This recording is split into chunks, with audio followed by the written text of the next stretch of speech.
మంత్రిగారు, collector sir, రసూల్కుంట ఆక్రమణలు ఆపలేరా? ఏటూరు Nagaram highway పక్కన విలువైన భూములు కబ్జా. నిద్రావస్థలో రెవెన్యూ, ఐబీ అధికారులు.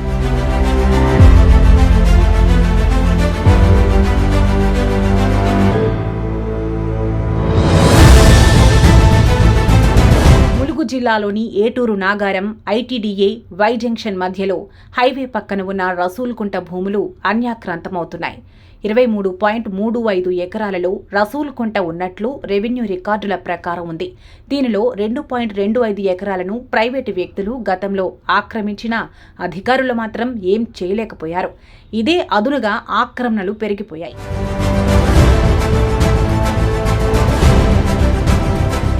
విలువైన భూములు కబ్జాకు గురవుతున్న రెవెన్యూ, ఐబీ అధికారులు పట్టించుకోవడం లేదు. దీంతో కబ్జాదారులు పేట్రేగిపోతున్నారు. హైవే వెంట విలువైన భూములను స్వాధీనం చేసుకుని ప్రభుత్వ కార్యాలయాలకు, ప్రజలకు ఉపయోగపడే భవనాల నిర్మాణాలకు ఉపయోగించాలని స్థానికులు కోరుతున్నారు.